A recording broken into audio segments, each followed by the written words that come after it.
Namaskar. Friday nights are Professor RV time. But before we join our esteemed professor, a happy Vinayak Chaturthi to every one of you. And like Ganesha has my back, literally and figuratively, I hope that Ganesha has your back too. And today we are going to talk about a very important topic, the rise of ROP and the fall of ROL worldwide and the implications of that for the world. Let us welcome Professor R. Vaidyanathan. Professor RV, Namaskaram and welcome to PGurus channel, sir. Sir, you are muted. Yeah. No, now it's fine. Go ahead, sir. Yeah, you're good, sir. You're good. You're good. Okay. It's always a delight to be with the PGurus audience, who is, I would rate them as one of the knowledgeable and very good observations and comments they provide in insights through email and through my own SM and so many things. And of course, to start with, today being the Ganesh Chaturthi day, one has to provide a significant amount of good wishes as well as what one can call prayers to Lord Ganesha to provide opportunities and to provide us blessings to overcome all our current constraints, difficulties, and because he is Nirvignu, he is the one who removes obstacles. So that is the reason praying to him is a very, very important thing. And today is the day of Ganesha. Now, today we should focus on one important area. Globally, what is happening is very critical in understanding what is happening in our neighborhood as well as within India. And because things happen in a context, things don't just like that happen.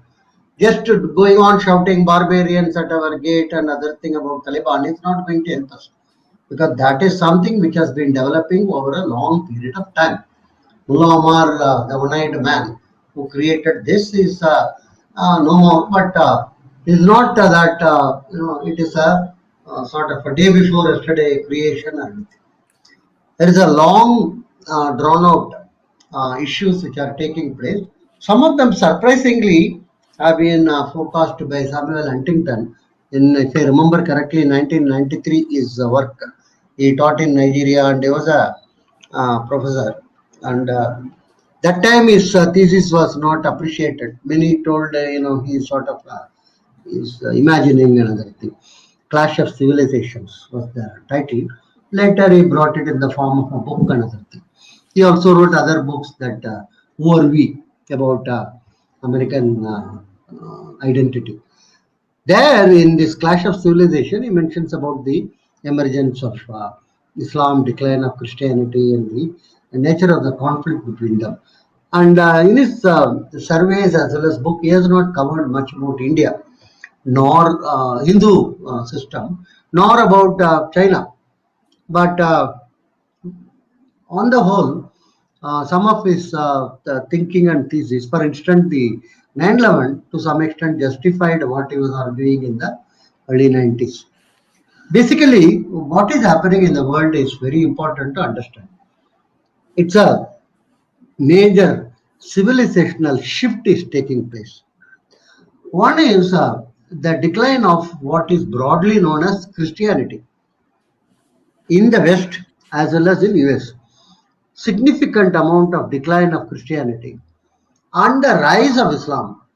These are the two major conflicting religions from the point of view of the West and US, as well as other parts of Africa, Asia, and other.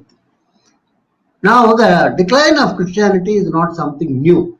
If you see the decadal growth from 2000, 2011, 2011, 21, 1900 to 1911, like that, if you so on, you find each decade there has been significant amount of reduction in the people who claim to believe in Christianity. They might have been born in Christianity, but they are not having anymore.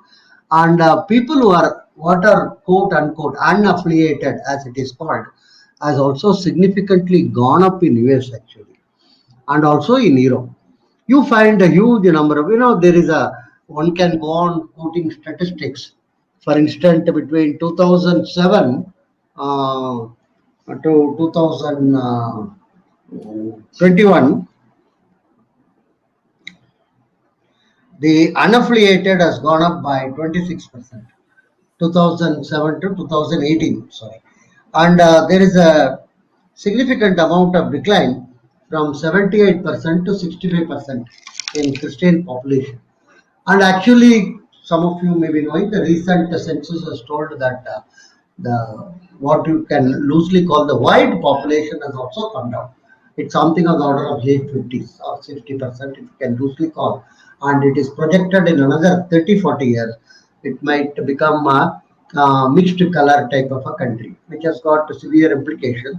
Non-white automatically doesn't mean non-Christian, because good amount of people who move from Latin American countries is significantly what one can call could be belonging to Christian faith.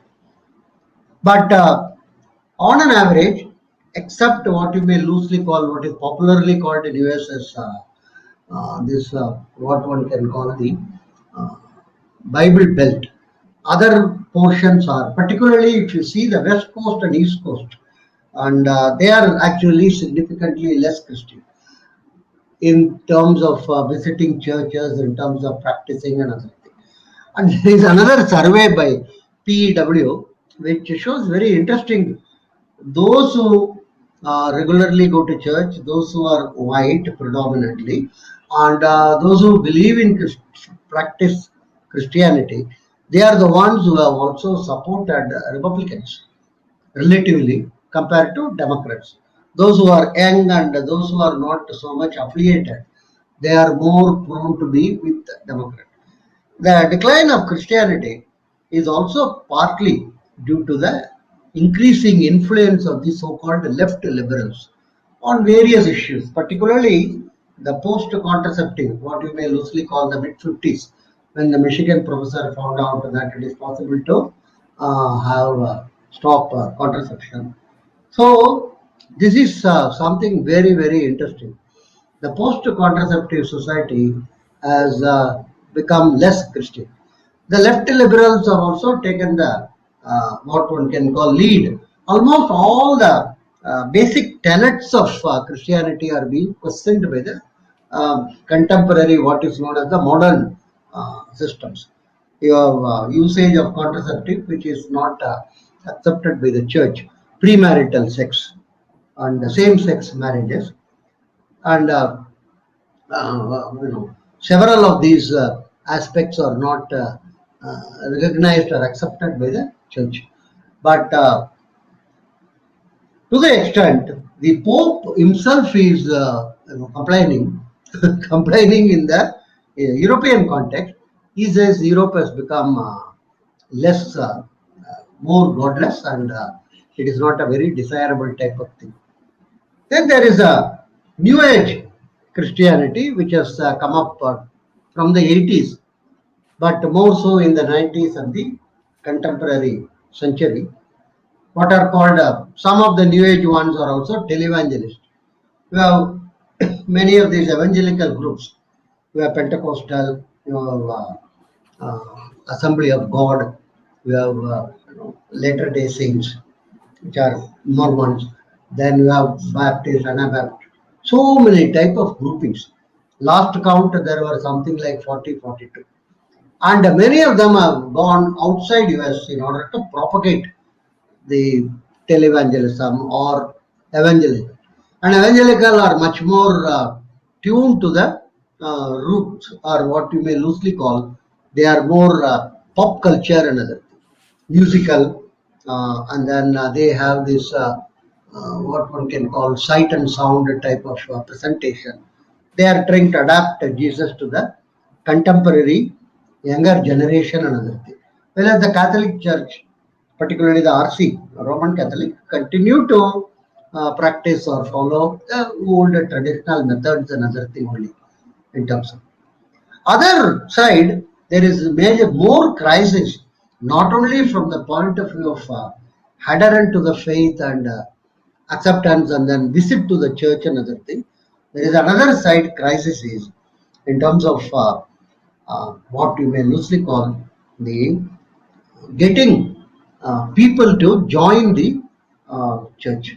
In terms of seminaries, there is a 50% reduction between 2010 to 2020 in US alone for joining seminaries. And in Europe, practically there is not much enthusiasm at all about it. And we find that 1500 persons are required for being preached in US alone in the last year. And particularly the smaller churches are phenomenally suffering in order to have that. And so now they are making many places pastors who have not visited a seminary, and so there is a huge amount of issues pertaining to that. So the decline of the participation in European many countries, even today, there is a financial obligation on the part of every employer to deduct from the salary of the employee a certain portion and then provide it to the church. Unless the employee says that he has got conscientious objection or he doesn't want to provide. Otherwise, it is treated as a very standard type of a deduction which is done. So, finance point of view, there is not acute crisis in the European context actually. And American context also, the people who come to the church might be less, but somehow or other they provide some funds and other things. Though active participation is not there, as many a time the bishops in US say that we want people to participate. We just don't want a dollar to be sent or anything like that. But those days are much less. It has created a huge crisis, more so in Europe. What is the crisis? If you visit, I have gone to many of the churches in Europe, in many countries actually. It's a huge, vast type of an area first to start with, and the church itself is a very large building, and maintenance of church is becoming extremely difficult. Maintenance in terms of lawn mowing, in terms of cleanliness, in terms of cleaning the pew, in terms of kitchen maintenance of huge, the type of vessels are unbelievably big and other thing. It has to be cleaned, washed, another thing. And second, clean, you have to keep all the surroundings also. Traditionally, it used to be done by a lot of people who visit the church, or more importantly, many of the seminaries and nunnery people. And now you find, and obviously they are not paid staff or anything. They are all doing the service to God. Now you find, I found very interestingly, many of the European churches, these tasks are all done by Indians, Bangladeshis, or Ceylonese, or people from various parts of Asia or Latin America, not whites. They are not available anymore. And these people are paid very, very nominal. It's not, you won't call it a salary or anything. It's more in terms of some amount of honorarium or more so in the service of God. Same thing about nuns from these countries who are. So there is a huge labor problem. Actually, in Atlanta, I found in a black church, one pastor was actually from Telugu. He was, preaching, of course, fire and brimstone, but still he is from India. And they told they have taken large number of people from India, particularly the evangelical, and they have sent them to Africa. And because some of the African countries still practice English in terms of the language, so they have sent them and then to preach. So preaching also is becoming a, so ultimately demography is a very important aspect, and it is a destiny. So to that extent, many a time we find the European and American churches are facing a crisis. So from the point of view, while as Islam, if you take, there is a totally different type of an issue. Islamic identity is the primary. Very, very few countries you will find unaffiliated people having significant numbers around it. Secondly, in terms of demography, Islam is still going very strong. reproduction and other thing. For 40 years, all these people of Amartya Sen and the left liberals have always propagated education and wealth. Once the economic condition improves and education qualification improve, then there will be a reduction in terms of the reproductive rate and the population. So there is nothing much to worry. Smaller families, they will also adopt. But many time data disproves this type of a propaganda or a lot of literature has come out of it in terms of development economy, and very sad, most of them have been established to be false. Take an instant, a simple example in Kerala. The educational qualification of Islam, both men and women, is not dissimilar with that of Christians or Hindus. Christians may be slightly more, that's all. But the growth rate in population, there is a phenomenal amount of differences. 2011 numbers reveal they were growing around 10 to 11%. Islam is, whereas the other groups were growing around 2 to 3%. So, culture plays a very, very critical role, culture and religion, in terms of reproductive rate, not just this bunkum theory of the left liberals. Left liberals are like a moth, we will come to that little later, which goes into fire and self destruct. And in spite of their enthusiasm for Islam, it is one of the first thing which it will attack is that of the leftist. The way you look at Indonesia, you look at Iraq, you look at Bangladesh, you look at Afghanistan, earlier period, and all the places, the communist leftists were the first one to be finished off by the Islamists. They cannot stand them or anything.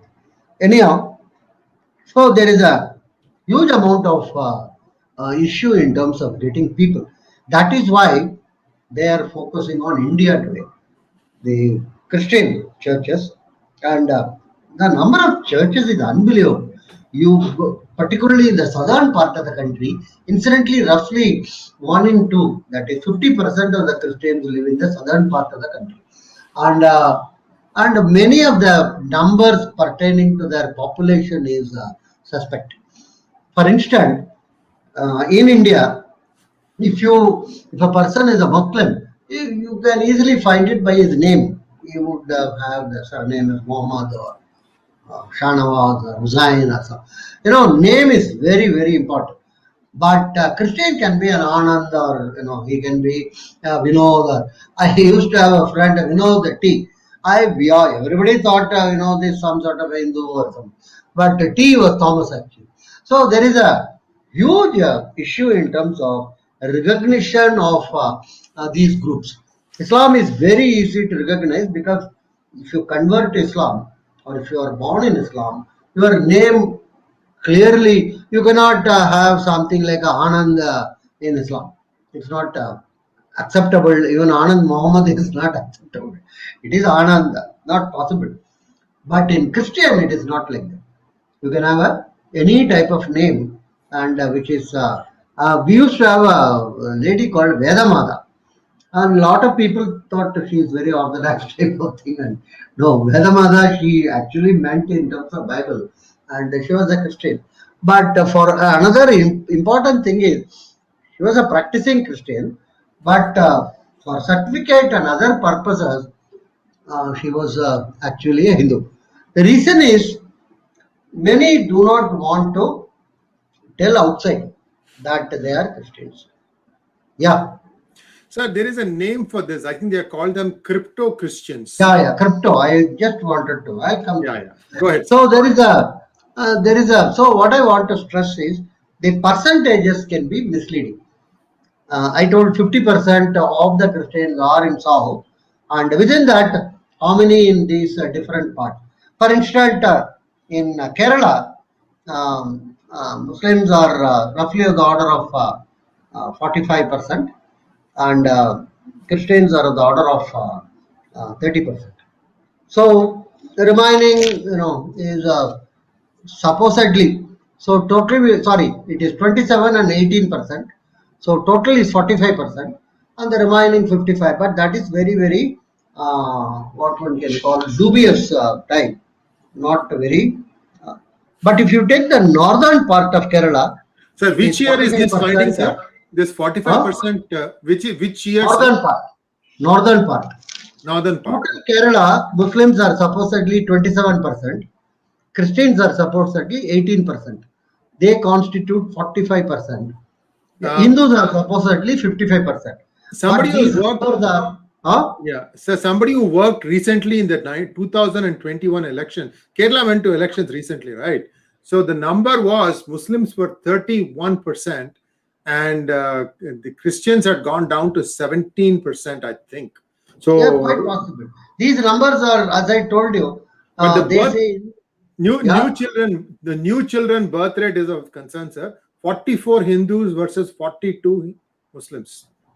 yeah. Why? There was a report that in London, out of 10 new kids joining school, 7 of them have Muhammad as surname. London. I'm not talking about Kerala. It So is there is a Londonistan. Yeah. in northern Kerala it is 45% Muslim. Christians are 6%. In southern Kerala it is reverse. 30% are Christians, 12% are Muslim. In other words, Kerala is an interesting study in India where the entire state you can slice it into three parts. North that of Muslim, south that of Christian, middle portion that of Hindus or believers and non-believers. Because the unaffiliated is maximum in the central part. It's at the order of roughly of the order of 1.2 lakh. Earlier it used to be 10,000 or something. So central part Hindus are much more becoming what you may loosely call non-believers or something. And there is a massive amount of conversion to both the groups, Christians as well as to Muslims. Oman Chandy, one of the major Congress leader, as early as 2013, he told 2,500 people, women have been converted to Islam. And periodically there is a huge amount of debate. And very recently, one bishop told that is love jihad and that of the what one can call drug. Both of these are major issues vis-a-vis the Kerala, and he was focusing more on the Islamic groups. So we will see how does it behave. J.K. Bajaj, one of the well-known demographer, he says roughly 70% was in 1901 population overall in Kerala. It has become from 1901 to 2011 55%. In other words, there is a 14 percentage point fall within this period of 11 decades. This 14 percentage point fall, Muslims have appropriated 9.6% and Christians have appropriated 4.3%. This is a very, very important thing. AP, Telangana, Kerala, and Tamil Nadu are all very ripe for what we may loosely call the Christian and their takeover. Actually, one pastor recently told, I do not know how much he meant it seriously, or he told half of India kindly give it to us Christians, and I do not know remaining of whom he wants to give. He told give it to, and then we will manage it or something. So the global situation is extremely fragile for the believers in Christianity. Church is in crisis, acute crisis all over the world, and so many areas of pedophile and child molestation and sexual abuses. And some of you might have read Boston Roman Cathedral, Roman Catholic Church has to close down because of paying the compensation as decided by the court to all those people when they were young who were molested by the then bishops and priests and other things. So this became a very what a pandemic type of a situation in terms of people complaining about the behavior of the church official. Actually, one colleague of mine told very, very interesting. This was as early as late 90s. That time I thought he was joking. He was so critical. He was a member of the Catholic Church only. He mentioned to me that the single largest criminal enterprise established in the world in the last 2000 years is the church. So I thought I was taken aback. This was in the 90s actually, and slowly later, lot of the activities which came to light to some extent justified his type of cynicism and criticism. Now, so the growth of the Islam is has to be looked at in this context of the decline. Islam is not something which is going to compromise on issues of homosexuality, on issues of premarital sex, on issues of abortion, on issues of uh, what you may loosely call the LGBTQ and other. So this is not going to. They are very very clear about it, and how much they could be able to maintain it is a different issue. And they sincerely believe that it is obligation. They are obligated to change the world as much as Christians believed. And kindly note, both of them believed in slavery. There is no written proof anywhere that Hindu kings or Hindu civilizational ancestors believed in slavery. The maximum Hindus might have believed is that also not their belief, it was the British belief of indentured labor. They took away from here to Mauritius, Fiji, and other parts of the world. Anyhow, Hindus never believed it, but they believed, the Christians as well as the Muslims. It means they believe that a certain type of people can be hired for certain type of activities and other things. So, in the case of Islam, there is no separation of the state and the church. The state itself manages the church. There is nothing called like particularly the land of two mosque, what it is called the protector of two mosques, Saudi Arabia. There, the church and the state are one and the same. The church is managed by the state, actually. Whereas in the Western world, they began to talk in terms of separation of church and state, at least on paper. In practice, as I told you, many governments deduct from the salaries and provide it to the church. And even today, the American president take oath only on the Bible, not on anything else, actually. And in India, it is peculiar.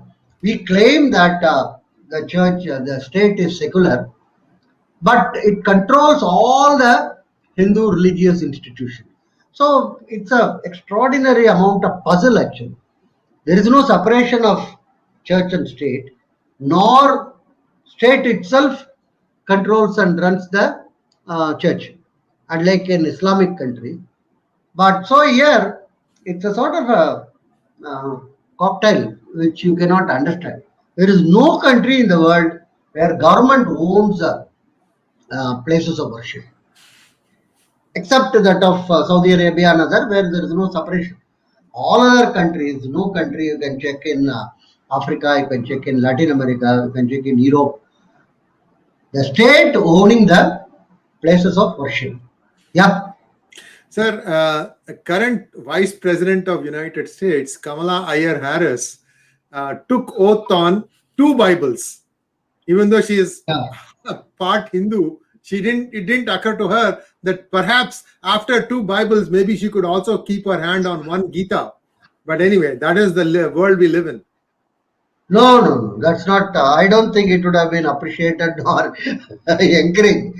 For Louisiana, that gentleman who was in the primary race, because he converted into the Christianity, he was accepted.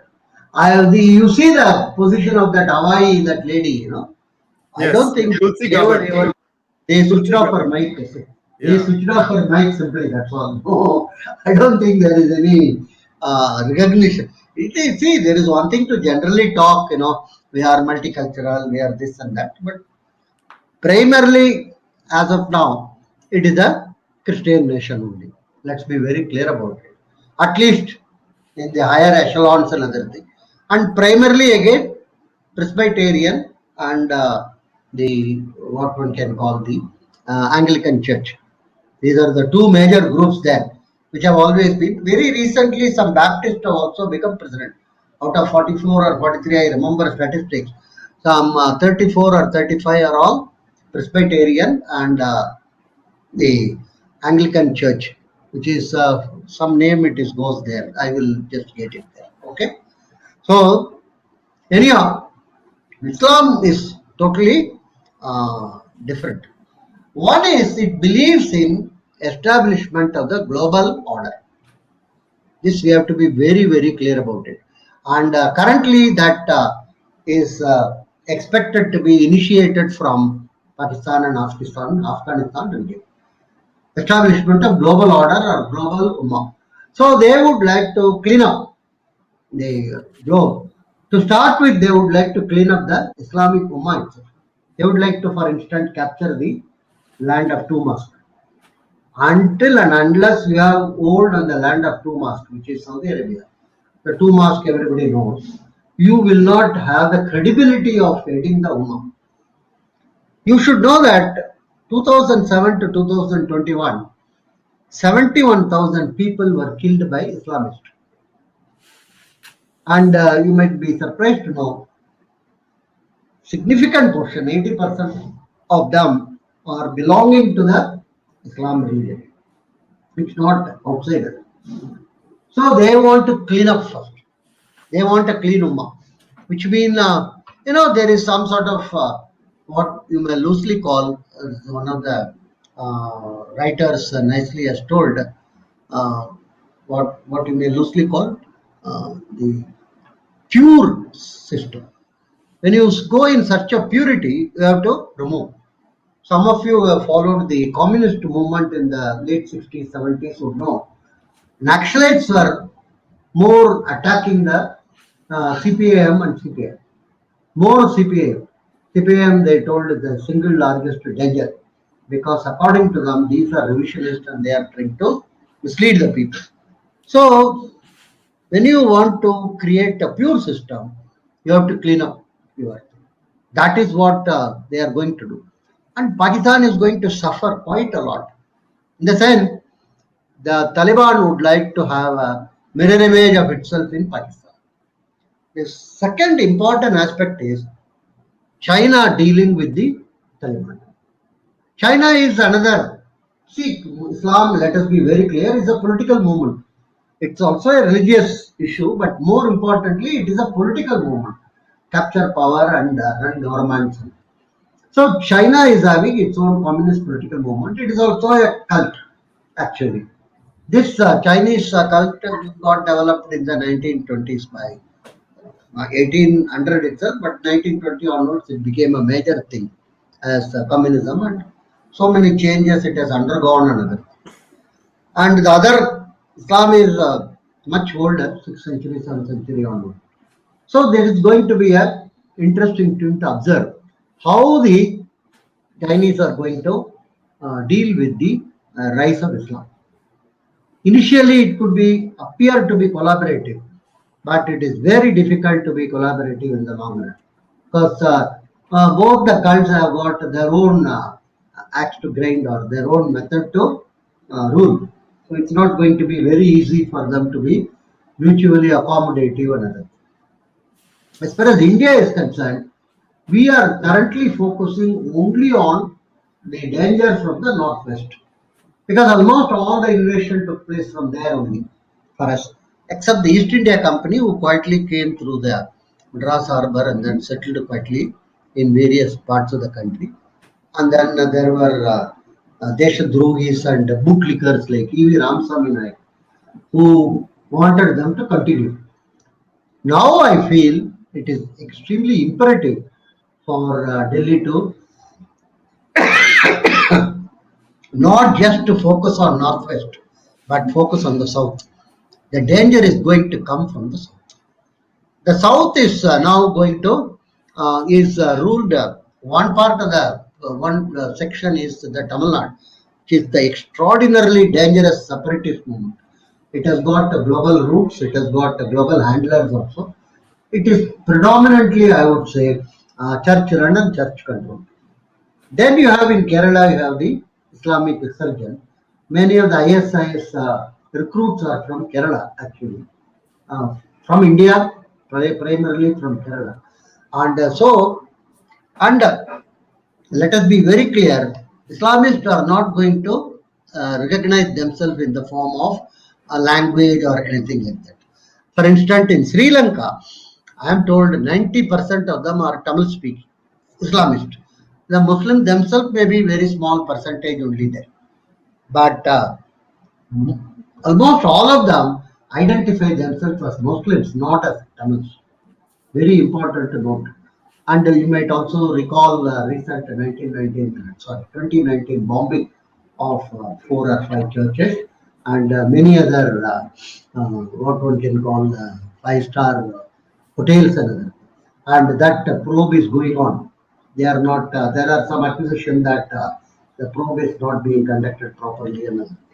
Anyhow, and China is having a huge amount of foothold in Sri Lanka. So we are having a explosive situation in the southern part of the country. And the hold of church in Tamil Nadu is unbelievable. For instance, almost all the film industry is under their control. It will be extremely difficult for anyone to take films criticizing the activities of the church or the activities of the Islamist also. That is one. And the media is very much in their control. And a significant portion of the electronic and print media also is, for instance, if there is a misdemeanor or if there is a crisis in any of the Christian institution, total blackout is done by all the media in town. But if there is some minor, deviation or error or somebody has been accused of some sexual misconduct or anything in Hindu institution, it is given such a huge amount of coverage and other. It's a completely controlled, bizarre type of a situation. And Tamil Nadu is extraordinarily sitting on a powder keg. I'm telling it for the last so many years. Unfortunately, nobody is listening. That is a different issue. It is sitting on a powder keg. It is a, I would not call it Stalin rule. I would call it a, Star Taliban rule only. Can you believe that people who are carrying that Vinayak idols are all taken away by the cops and other things? Where else in the world this can take place actually? So the hold of this group is phenomenal in Tamil Nadu. And the sooner you travel, you just take a car from Chennai city to go to Pondicherry, you will find enormous number of churches. Are there so many people who want to pray in Tamil Nadu as Christians that the churches are of different denominations and huge amount of funds are coming. Let's see that tsunami time, so much. In terms of aggregate, from 2004, we have estimated up to 2016, nearly 1 lakh crore has come into India. Of that, of the order of 25,000 crore has come into Tamil Nadu. And now it is a very bizarre type of situation. Who is monitoring Google Pay and all these things? So much type of funds are getting transferred on an individual basis. Yeah. Sir, by sometimes your hand is accidentally covering the microphone, so we are suffering a drop in volume. So kindly speak to the right side of your laptop, and viewers, we are fixing it. We are getting the proper professional microphone for Professor RV. Okay. He has been resisting my suggestion for a long time. I should move to the right or left of myself. Just don't put your hand near your phone, your laptop, sir. That's okay. All. Yeah. So there is a yeah huge amount. We have been telling from 2002, 2009, we had a national conference at Delhi and other thing, that this whole FCRA should be scrapped. It's not required. And even in US, actually, if you are getting funds from abroad, you have to declare yourself in every situation that you are a representative of a foreign agency. And Russia, they are practically banned it actually. This whole thing is a biggest possible. And a huge amount of funds have come in other form. Some of them have not even come into India. For instance, Mother Teresa was provided by Haitian Baba Dr. Duvalier. Some say that it is on the order of couple of 50, 60 million. Some say it could be 1 billion even. at that Panama dictate. He has also given huge amount of money, and he was accused in a US court for drug activities. She was one of those who gave a very favorable letter to him, and the court was very unhappy about it. And all this money went to Vatican Bank. Didn't come to India. It's supposed to help the poor children in India and other things. So there is a huge amount of fund flows coming into India as well as on the claim of being India. For instance, Kudangulam, that agitation took place over a period of 3 years and significant amount of cost escalation. Very, very mild spoken Manmohan Singh, practically not speaking also. He himself told that foreign agents are trying to thwart our development activities and other things. We have to be very careful. He gave an interview to Science magazine actually, and that time it created a furor. So this is going to be a huge issue. Southern Peninsula is the single biggest danger for India. Let me tell that again and again and again. If you sit in Delhi, you think that India starts from Delhi and look north. I would say look south. The Indian leaders are telling look east for business and commerce. That is not going to take place immediately because all our children of all the top bureaucrat judges and everybody is in US and Europe only. So look west only is going to continue. But danger is from the south. This is something which we have to recognize. As far as China is concerned, the as early as 2004, 5, when I was there teaching at Shanghai, and one of the important girls, daughter of a Politburo, when she was discussing with me, I was telling about a lot of Chinese who are particularly studying abroad and coming back or otherwise. They are all having Christian names in terms of Chang, for instance, his name might be, but he is called Bobby Chang. So I was just joking with this. What is happening? She told the professor it's a serious issue. 40% of our Politburo at least are all Christians. The underground church as well as overground church is extremely active in China. The Pope of China is not appointed by the Pope in Rome, but by the local level only it is. We should have also gone for that arrangement, but for Nehru's idea of having a global type of recognition, we should have also had only Indian church. There is nothing wrong about it. But we Sir, it was Edwina's recommendation, sir. huh? It was Edwina Mountbatten's recommendation. Yeah. To keep the global. No, Yes. that I am not very. Anyhow, because if anything has gone wrong that time, it is put on our head. It will not say it today. Anyhow, that's not the China. When a crunch comes, it has to go with the church. That's what I want to stress. It cannot go with the Islamic world. But their investment is significant in this Belt and Road project. And their activities are also creating some amount of dissonance. For instance, some attack took place in Pakistan and Balochistan. This is very, very interesting. So the LO versus the Islamist, how it will develop is something which it will give rise to definitely conflicts. But they would like to have huge amount of pressure on India for the simple reason this is something which very easy to divert your attention. Somebody was asking me about this global seminar on Hindu phobia, or all it's a rubbish actually. I recollected an old story in a Tamil magazine. This bus conductor comes home and beats his wife every day, and it goes on. And otherwise, he loves her, and the sense he, in terms of material comfort, but he will beat her in the night. So she could not stand this, and she asked, "Why are you doing this to me?" He says, "My passengers are rude to me. My supervisors are very rude. My driver doesn't respect me. And even a simple thing like the tea shop fellow When I go and have tea, he doesn't give any recognition to me. I am being totally in a miserable situation. The only person whom I can deal with you. So I come and beat you up. That is the reason. That is the exact position of the Hindus in the world today. You cannot have any other. You can't fight. It's a very funny situation.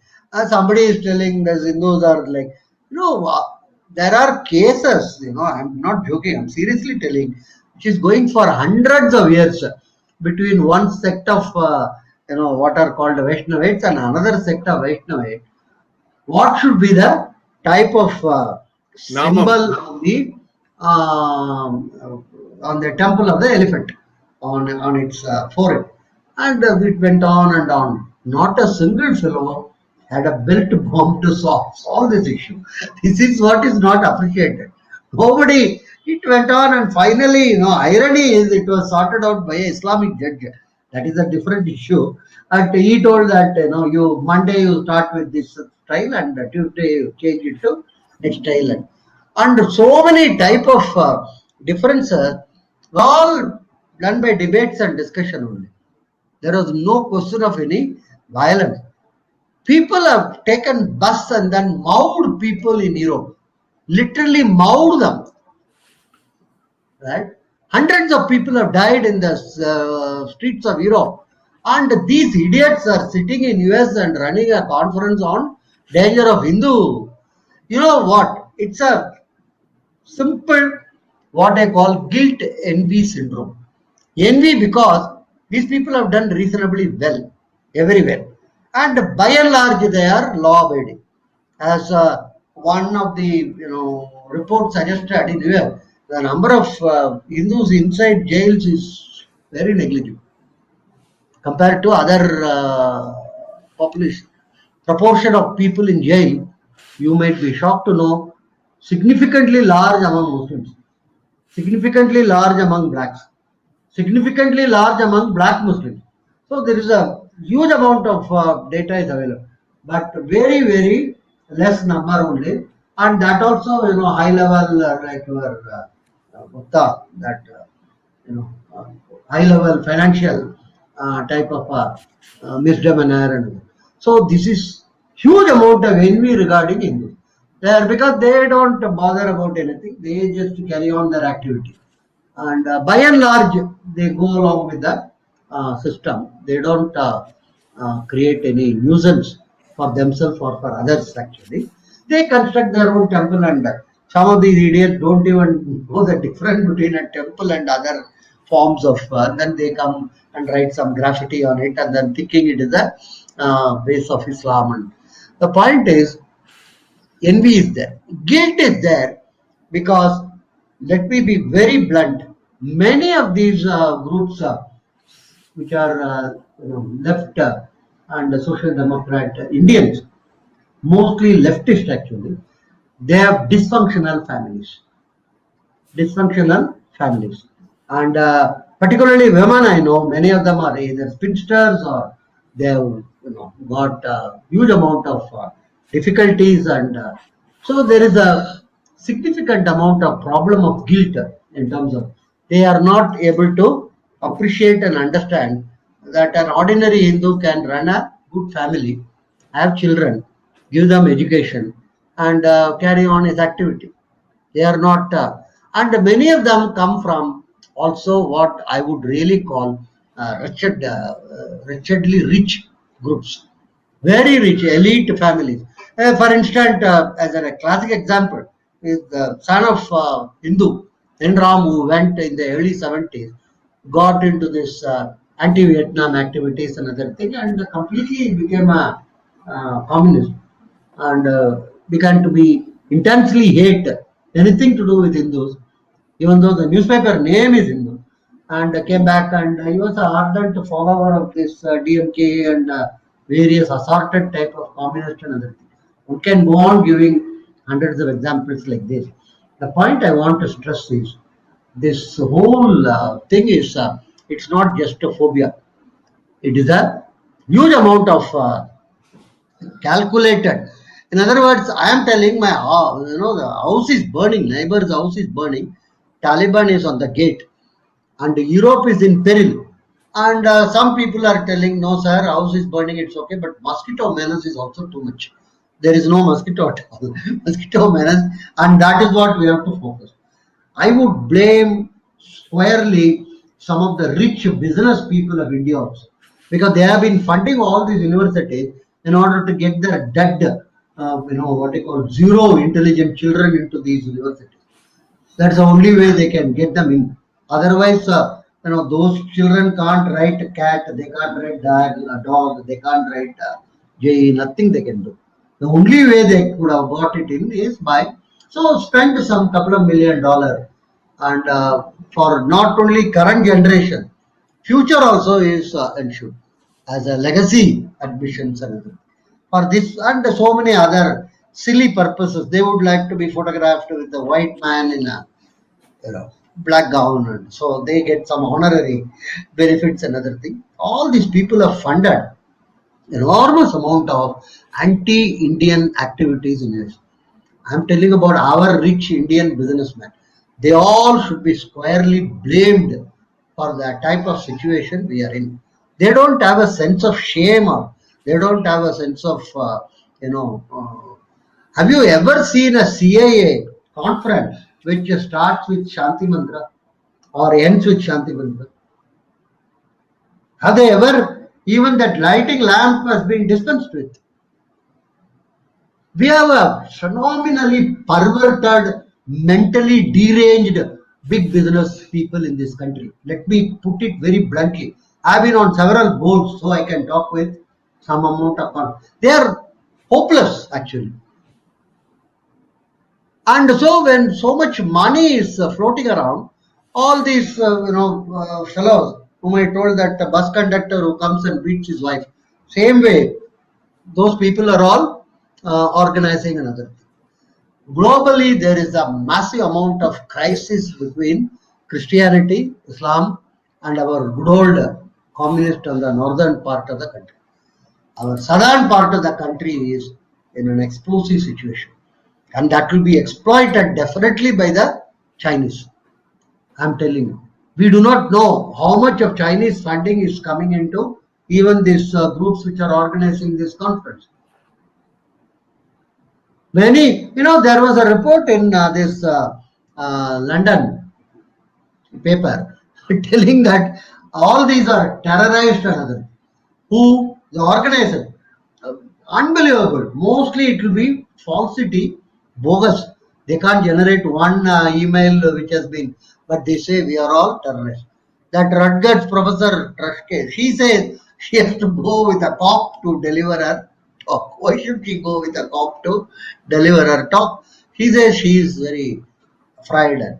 See, they are creating a false equivalent, and I am sure some amount of Taliban fund will be there, some amount of Chinese funds will be there. This group is a totally mentally deranged group. I am telling it with sincerity. And there is no other word you can use for this actually.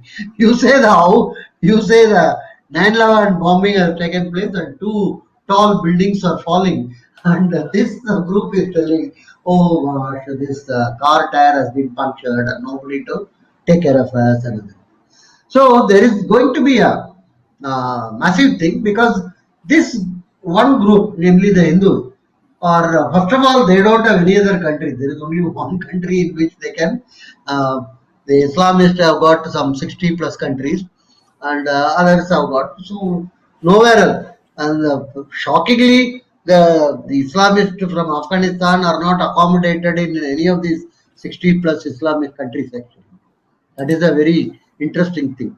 So this is one group which is totally amenable for getting beaten up, and this gets beaten up, and then this will shout, and because the big business of this group is alienated from anything roots of its soil. That is the fundamental issue, and this has never had any government which can be called a pro-Hindu. At worst, one can call some governments like current one as not anti-Hindu. They are not taking overtly steps. But there are some states, as I told you in Tamil Nadu, which are excessively anti-Hindu, and Talibanis are trying to run right there. Let us wait and see. Most important thing to observe also, currently there is a uneasy coalition between the religion of peace and religion of love, as I call them, currently in the southern part of the country. Uneasy coalition mean, as of now, let us try to fight with the center. Let us try to fight with the Hindu groups. But let's have some amount of understanding. How long this will continue, one doesn't know. In the context of 2019 bombing which has taken place in Sri Lanka, it's not very easy to imagine that this cohabitation will continue. There is definitely will be a cleavage between the two groups, radical Islam and the other Christian groups. So, what shape and what form it will take is very, very important to observe. So, there are four things we have to. The decline of Christianity in Western US makes it imperative for them to have as many people from India converted and working in various of their huge amount of property. They require Indians to mow their lawn. They require Indians to clean their chimes. They require Indians to clean their pew. They require Indian to do all sorts of vessels and everything. Same way they require Indian nuns to cook and serve. So they would focus significantly on India, not because they feel the Indians should genuinely get uh, us out of darkness. As I mentioned several times, I was in one of the churches in England quite a number of years before, and it's a huge one. 1,000 people can accommodate. There are hardly some 10, 11 people. I was the 12th one sitting there Sunday morning. Can you beat that? And there was that man was giving a sermon, fire and brimstone, and he was reading and quoting another thing. After it was all over, he came down the pew and then he came to the audience and he patted me on the back and you are from India, I asked. I told yes. He told you are in darkness. I told yes, acute power crisis and there is a big power problem in our country. But I'm sure we will overcome. In this way, our conversation went. He never understood what I was trying to indicate, and I don't think anyhow. The point I want to stress is they want us not for any simple for the reasons of labor and slavery. That is from the Christian point of view. Islam point of view, they can multiply and they can have significant of. They don't have the problem of population, but they would like to have their country and they can rule provided they have the form. They have the amount of Ummah, which is much larger and which is subservient. Very, very important. So, the crisis between them will be getting as a mirror image reflected here. I'm telling. Already 7 states in India are not, this Hindu majority, that is another. I laugh at it actually. I'm not very sure. I'm serious about it. If you take 740 districts, roughly 300 districts at least Hindus are not majority. You have to go down to the tehsil level. We have to go down to the. No point in aggregate telling, oh, in India Hindus are majority. That's not the issue. Issue is at the local level because very seriously I'm telling, in India, in many cities, there are no-go zones. Cops themselves do not want to go to those places in the night or sometime daytime. They are called no-go zones. Don't go there. It's a separate thing. For instance, I hire a taxis in some towns to go to airport. They say that we'll take the other route. I told you take this route. This is much faster and shorter. No, sir. That driver jokingly say we have to travel through Pakistan. I don't want to do it. So let us be very, very clear. There are significant amount of districts, sub-districts, tehsils, which are no-go zones in India. So there is no point in going on blabbering, we are Hindu majority and I'm not convinced about it. For instance, Kerala I feel would be hardly 40%. And if you take what you may loosely call seriously those who consider themselves Hindus, will not be more than 25-30%. Other states, many other, already 7 states are declared to have the Hindu minority. That's the funniest part. Bizarre, tragic, and shameful part is that there are only 6 Hindus in Srinagar. They are called a majority. They are not given any benefit of being minority. It could be 6 only, it doesn't matter. There are 42 people in Nagaland, you are majority. Because in UP, people are majority. So, whole thing is ridiculous and bizarre. Our courts are totally subservient to the this Islamic and Christian ideologies. Let's be very clear about it. Constitution. They say Constitution is nothing but a 1935 Minto Marley Act, which is modified, and then brought into focus. And inserted these 2 words, secular and socialist also. I don't think we have to be very serious about our Hindu majority in other. Be clear about it. Not all these 7 states. Case is pending in the court to declare these 7 states at least those are not majority. Court is not taking up. Court will not take up. Court takes for TRP purposes cases. Height of Dahi Handi, how much it should be. That is their concern today. Not the concern. Fundamental issues concerned, they are not very interested about it. And if you talk about it, then you become, you are talking ill of the court and other. So whole thing is nauseating, actually, to say the least. This case, as well as the case of 70% reservation, which is already reached by many states for the last 30 years. The case of Hindu temples, filed by Dayanand Saraswati in the 90s.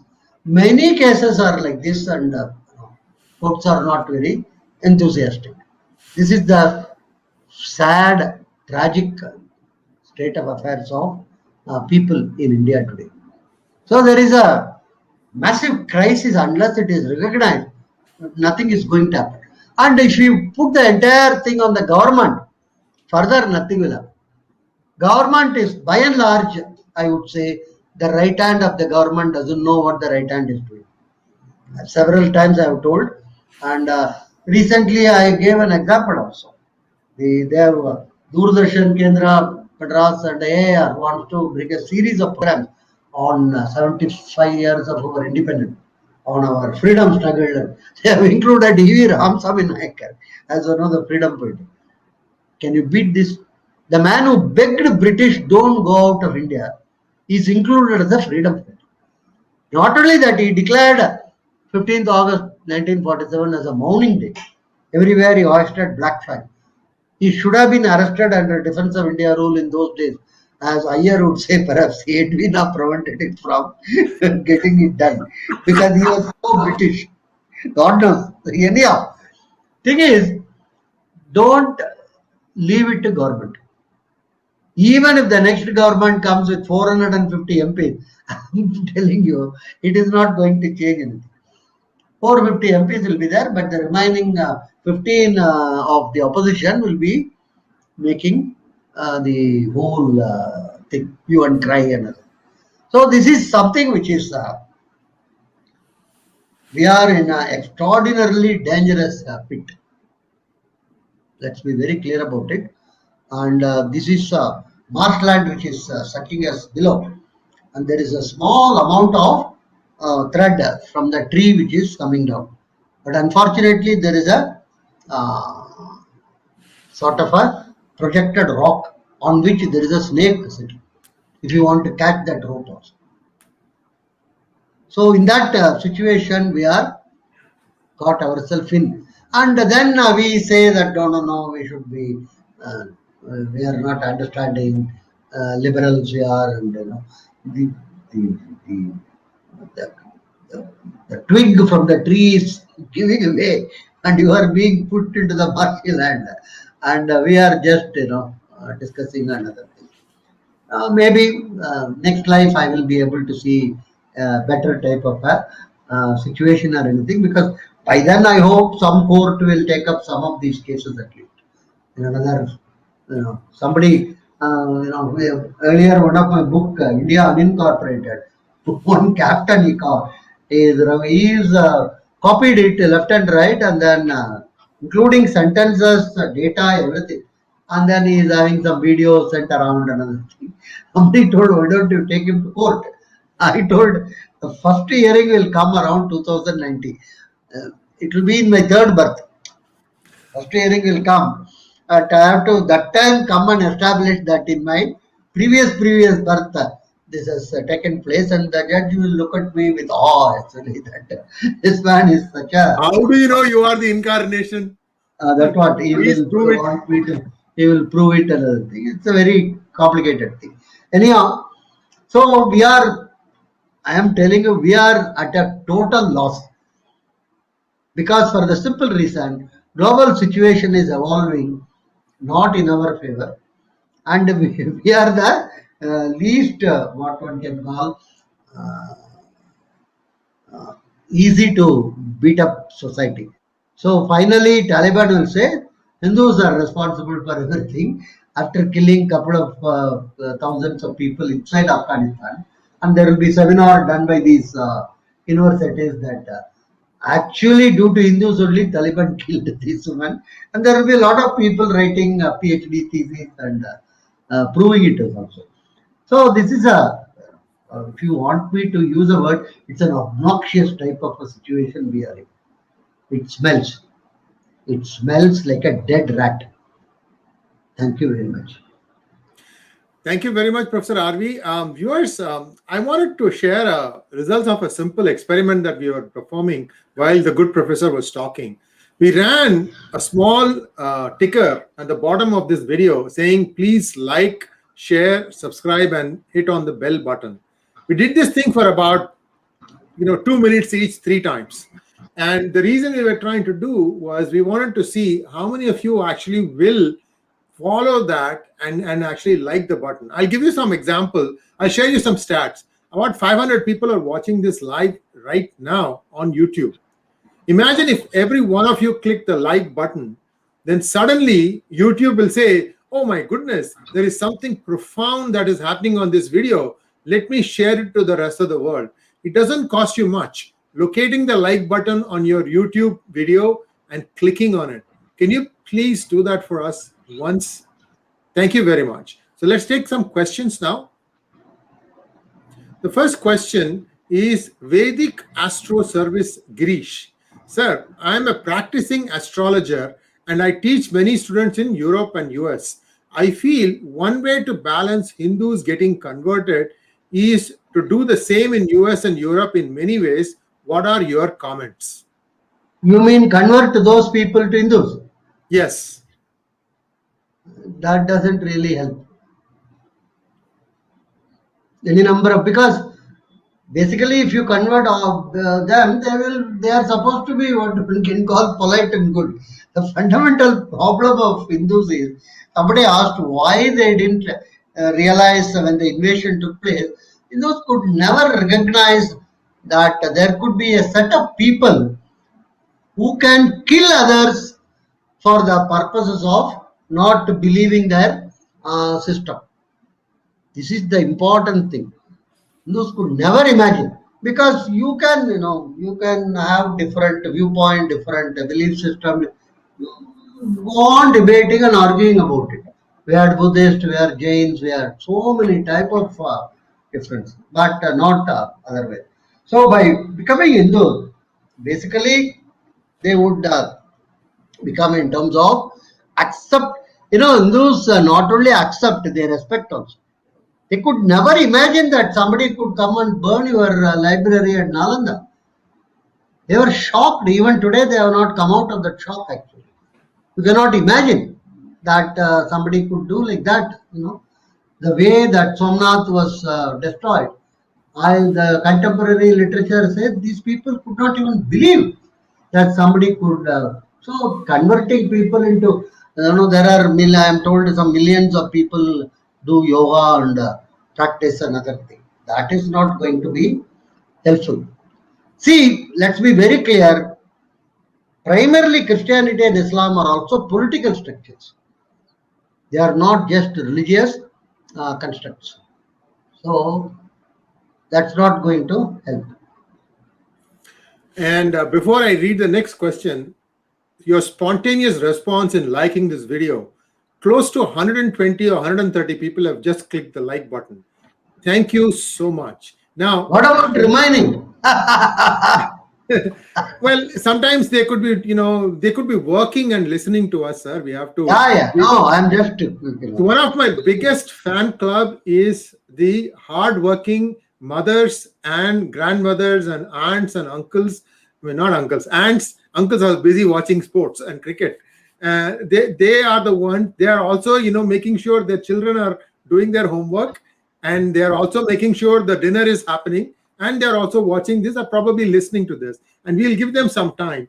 But most important thing is, it really touched my heart that so many of you responded. The next Correct. time you watch a video on PGurus, please like it as soon as it starts. Trust us when we say this. We do our homework. We bring people who want to share with you genuine knowledge. We don't have any intention of giving you a fake narrative. Absolutely not. What is the point in doing that? Everybody here, Professor RV, myself, we are just donating our time because we feel that we owe this great Sanatana Dharma. We owe the fruits of this to the next generation, Youngistan. That is our only intent here. Thank you very much. Please keep liking it. And again, that was a phenomenal response I found. I'm watching that counter, and let's hope that it goes viral on YouTube very soon. Let's wait and see. Next question from M. Karthikeyan.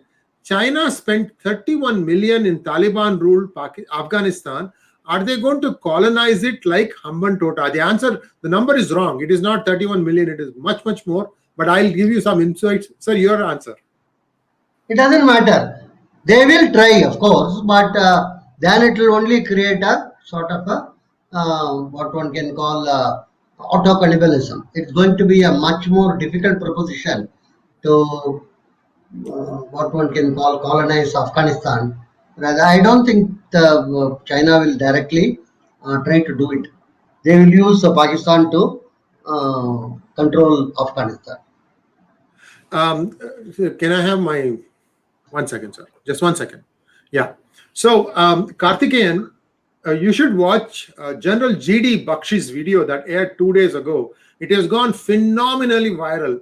You will not find a more cogent capture of what is happening in Afghanistan, right from 1980s up until now, and the role of what Pakistan is doing. Just to put some numbers in perspective, Karthikeyan, Pakistan owes close to, I think, 100 billion, if I'm not wrong, to China. And the interest on that alone is, I believe, every year, $6 billion. Pakistan doesn't even have $1 billion in its foreign exchange reserves. They are going mouth to mouth, hand to hand, month to month.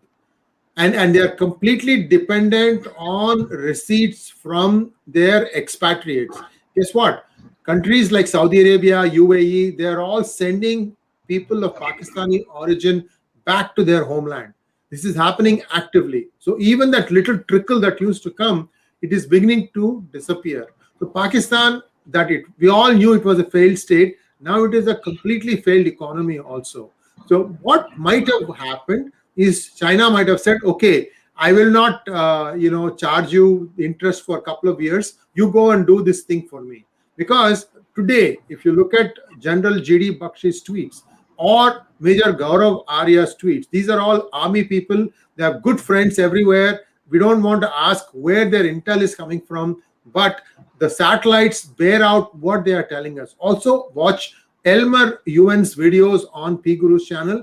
He has got the situation inside China 100% spot on, because China is a closed country. Nobody knows what's going on inside. But Elmer Yuan's videos are illuminating for that one important reason. Do watch our channel. This is why we keep telling you our intent is to tell you the truth and nothing but the truth. Next question, please. Rahul Chandrasekhar wants to know why Hindu monks do not do missionary work like Swami Vivekananda proposed, like Ramakrishna Mission. It's as I told you very again and again, converting large number of people to Hindus is not going to be anywhere going to be useful or helpful. They would, you are already, so many millions are practicing yoga, so many millions are involved in Ayurveda, and they will all be good people. That's all. That's not going to facilitate in terms of dealing with these two political systems. That is what is important to understand. Yeah. Sambuddha Sengupta wants to know, what is your opinion on the theory that because of the reservations, Hindu lower castes are staying Hindu and not converting to ROP or ROL, and so reservation is beneficial for Hindu demography? Good question, sir. It's a very good question, but doesn't justified by statistics. First of all, reservation is there primarily in government jobs. Right? 83% of India is self-employed. Government job is a order of 12% only. So that is important point. And a large number of lower caste is not continued due to this reservation or anything. It's a intrinsically strong belief and faith in our system. That is something. For instance, the concept of why, for instance, the level of poverty. We should have had many more revolutions like in Latin America than here, Africa. Even this worst pandemic, people stood in the queue in order to go back to UP and Bihar. Why? Because their intrinsic belief in karma, in the concept of fate, in the concept of God, in the concept of our own location or position in the universe, so many other things. I am very, very confident. It's not due to reservation, might be adding here and there. That's all. This is one of the standard tricks done by the missionaries in order to say that, because of your oppression and suppression, and due to us only you are getting all these benefits. I don't believe in this. Let me again repeat, 85% of India is self-employed and contract labor, nothing to do with government.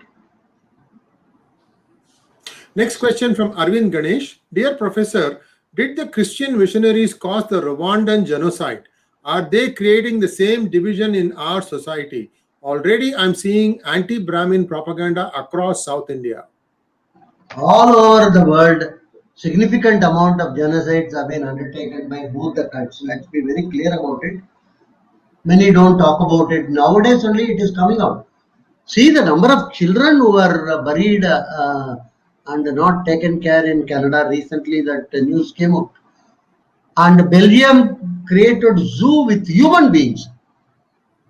Human beings were in the cages, and these Belgian white ladies and gents used to go and throw banana into the cages.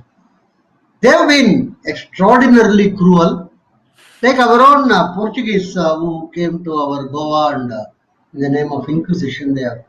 So that's a standard thing. That thing, surprising about. If they have, if they do not commit genocide, I will be very puzzled about it.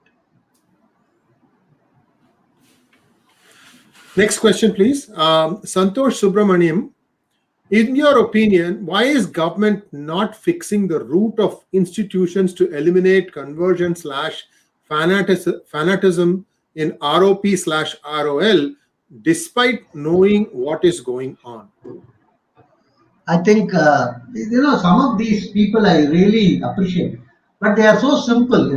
Government is not something which you will ask them to do, they will do. No, there are huge amount of constraints, and but for such a massive movement taking place over a period of 10, 12 years, actively, you would not have got this Ram Janam Bhoomi, culminated. It's not something which will happen just because of. We have so many type of what one can call interconnected issues and other things. Unless there is a social base, social upheaval, government is not going to listen to you. Let me be very, very clear. I don't mean to say any violent insurrection or anything. Right? During the Ram Janam Bhoomi, there was not much of a violence or anything. More important is mass enthusiasm, mass based, and the government has to bow to the pressure. It doesn't matter which government. I am again and again, let us be very clear. Don't think this government, that government. Government is government. By and large, government is deaf. Arvind Subramaniam Yeah. wants to know, is one of Yeah. the main problems of the colonized Indian minds is the word Hindu used by intellectuals. We have been fundamentally imposed an Abrahamic worldview on a decentralized civilization. Arvind, if you notice, I typically tend to use the word Sanatana Dharma. I try to not use Hindu. Sir, your That's thoughts? okay. No, but my point is different. In the sense, I agree with this, but there is not much going in terms of changing the entire discussion vocabulary, and we understand. So we will say Hindu is same as Sanatana Dharma. That's all. We will not go by the definition. I would go one step ahead. Whenever I use the word Indian, I automatically mean in terms of Hindu only. So there is a conceptually what you are telling is right, but in terms of practice, it's not going to be very easy in order to, because then we will be only fighting on the terminology, lose the kernel or the lose the core aspect of our issues. That's all my feeling is. Right? Okay. Next question is from Vignesh. Professor RV, one, can you brief the modus operandi on how churches fund and use parties like DMK? Let's take one question at a time. That's How how do much. they how do they fund? They get local funds. They get global funds in so many ways actually. Now, for instance, Kodagulam, it was revealed that huge amount of money used to come in small amounts into various bank accounts of individuals. They all used to were given the ATM card, Kodangulam card. They used to go and draw the money from the ATM and then give it to the church. Very simple.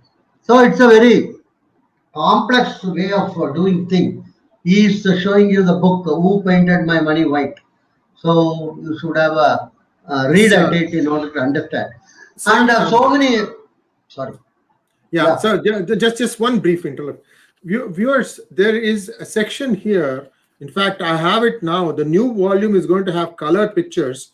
It tells you how people layer money once a big chunk comes in to escape detection by the financial investigative agencies. For example, the government puts a limit saying that any transaction between a customer to consumer of less than 1 lakh, they will not look at. So what you will see is everybody getting 95,000, 94,000, 99,000. See, that is just to deliberately stay under the radar. That is how the money gets split up. And then somewhere it gets aggregated again. Because before, whoever is the big shot, big enchilada, who goes and meets the DMK Supremo, we don't know who it is, that person will have to aggregate all these things. That aggregation happens and then it is given. Now, these days, you can do it in so many sophisticated ways. For example, I have been forever against cricket being played in a country that is not India. Why? Because in Dubai, after the game is over, after a few drinks are consumed, after a few other pleasures are enjoyed, there are people who are sitting and saying, okay, this account we will settle this way. This account, this will settle this way. That account transaction is not going to enter the shores of India. It is going to be happening from one tax haven to another tax haven. You think that the church organizations can't do this? It is open for everybody. Everybody gets their services of the same big four accounting firms. And those guys are kings at this. If there is a country that doesn't allow it, they'll go and make that country to change the laws. You are looking at a totally corrupted system. So there are a few of us who can see through all this and tell you, okay, this is where this is happening. This is how the laundering is happening. And it's not possible to capture the entire details in a small hangout like this, which is why please read this book. And that the other book about what happens in Dubai is in this book of mine, Who Painted My Lust Red? Because this is about cricket, this is about IPL, this is about politicians, and this is about how Bollywood gets exploited in between. Believe me, I have all sympathy for actors, actresses, and the players. All of them have only a small shelf life. They have to make the maximum out of that. That gets exploited by the politicians. If there's any guilt party in this, it is the politicians. 100%. There is no doubt about it. But please understand, it's not so easy to say, okay, this is good, this is bad. You have to read it. You have to understand why, where it started. Because unless you know how it started, you can't know how to finish this thing. In fact, I come up with suggestions. Don't do this, don't do this. Don't bet on cricket. Just don't bet on cricket. Don't get overly happy when India wins or overly sad when India loses. Just ignore it. It is just a spectacle. You are having time in your hand. Watch the game. Enjoy it for that point. But don't get emotional over it. That's my 2 cents. So next question, please. I have also one book on black money and tax havens. Absolutely, Professor. In fact, I have seen the book many airport stands. It's usually the airport stand. I'll see Professor RV's book. I feel happy. At least one of us is having their book displayed in the airport book stands. Next question from Vignesh. Your take on the 2,000 kilograms gold monetization by HR and CE Sekhar Babu of DMK. It's a criminal activity. That's all. Sir, what do you expect from a Korukupete rowdy, sir? Yeah. So it's a criminal. I tell you, this 2000 kg won't come back. First of all, temple gold is belong to the temple. Why the government should get involved in terms of, and they are going to give it to bank as a loan collateral, and then they will collect loan and then give it to contractors to construct road. This is simply a criminal activity. Totally unacceptable. That's all. Anyhow, we have to learn to live with. Yes, and just a quick update on the like count. Almost 400 of you have now liked this video. Thank you very much. Professor RV is making deep inroads. Professor RV is making deep inroads. No, this again is not true. SC, ST are more vulnerable. There are enough number of OBCs who have got converted, for instance. So there's not a. These are sometimes mythologies spread by the church. Don't go by that. That they are very vulnerable and other. Right? Next question, please. Rohit Kallakuri. Sir, why does missionary activity continue to be rampant in India in spite of the decline of ROL? Globally, they have declined, not in India. They want Indian human being to go and work for them. You know, you remember one fellow from Madurai or Tamil Nadu, he was in Afghanistan trying to preach. Afghanistan, not now, couple of years before, and he was kidnapped by the Taliban. Later, our Indian agencies somehow convinced the Taliban through the then existing Afghan government, and he was later released and he came back victoriously. So, you know, it's a monetary benefit also. A lot of people who were airlifted from Iraq to back to India, many of them told, we will go back. What do you do with them? Because they say that what we were paid there is much better. So there is a huge amount of issues why the missionary activity, unless and until you comprehensively ban any type of conversion. As I told several times, you can be a Hindu and go to a church. Nobody is going to find fault with you. You can pray to the God. You don't have to become a Christian or anything. Before we go to the next question, sir, I'll let you finish your line, sir. I'm sorry, I thought you are done. Yeah. Okay. So before I go to the next question, viewers, last month or 2 months ago, you saw the village elders of a village in Andhra Pradesh stop a caravan of Christian missionaries from doing a door-to-door sermonizing. Do you know how many Christians had turned up there? 500. 500 people. Just 6 or 7 elders stood there firmly and said, this is a completely Hindu village. We don't want to change. We don't want to listen to you. You get out of here. Now, unless and until each and every village starts doing this, you know, this conversion cannot be stopped. You and I, we can all sit in the comfort of our dressing rooms and drawing rooms and talk about this, but unless action happens on the ground, you're not going to see this change. But you can also do one other thing. You can also try and help some of the organizations who are doing genuine good work. They're doing genuine good work for the betterment of the society. Make sure that any child who shows potential is not denied the right tools of education or whatever it is because of the fact that they are born poor. I'm not going to talk about what community they are. If somebody is bright, you see them, around you, and that person is in need of money, please help. That's a little way in which you can help. And trust me when I say this, they will remember this for the rest of their lives. So next question. Chetan Pal wants to know, isn't it true that all pagan religions have never tried to understand Abrahamic religions? Yeah. Fundamentally correct. Because they will never understand that somebody can kill you for not believing a set of ideas or facts, right? Absolutely, sir. And I think now And we are. earlier, one more point I want to add. I think government or by law should ban any conversion. That's the only way. There is no, you can always you can say you are Indian, and then you can say I practice Christianity, I practice Islam, and you can practice anything. There is no need for you to have a label of being that religion or this. So the problem comes only when that label and associated with that label, if you feel you can get some benefits, that is the issue. It's a And very what I am telling is an extreme step, but it can be done. Nothing wrong about it actually. also, viewers, there is one foundation that I know of based out of United States, the Global Hindu Heritage Foundation, which is doing active work of bringing back many who want to return to Hinduism. Please, if you feel like that, you cannot do anything, but you can donate, do consider ghhf.org.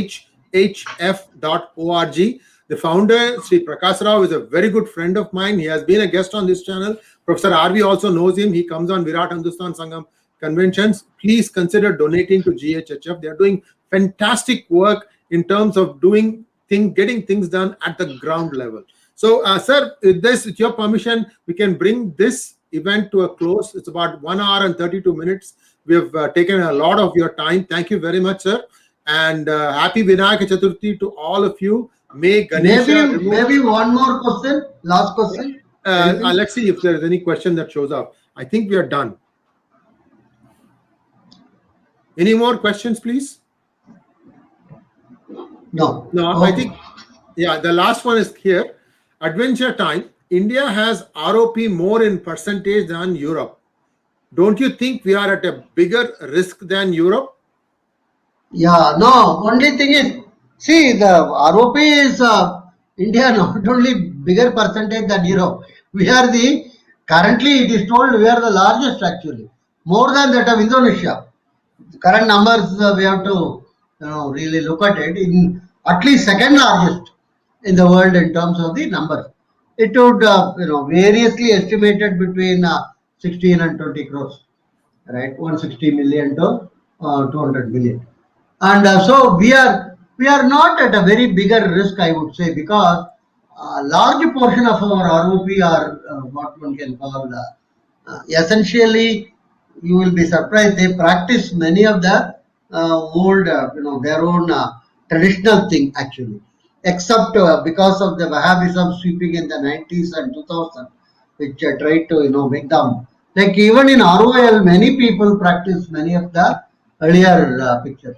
Recently, last 20 years only, this was created that you should not wear a bindi and come to school, and you should not put on earring and all that.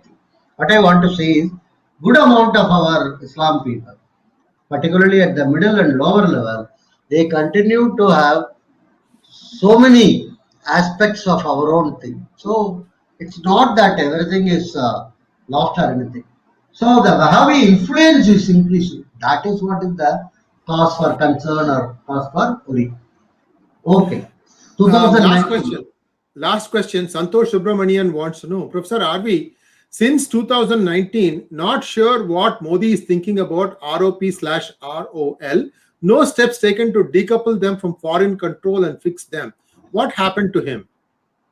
No. You see, again and again, I think we are excessively, relying on government or prime minister, or that is not going to change much of the things. What is going to change is what earlier was pointed out. 500 people descended on a village and 10 people resisted them and told get lost. So, societal level, we require a good organization. You can't rely currently on the courts. Courts are definitely not pro-Hindu, I can tell you.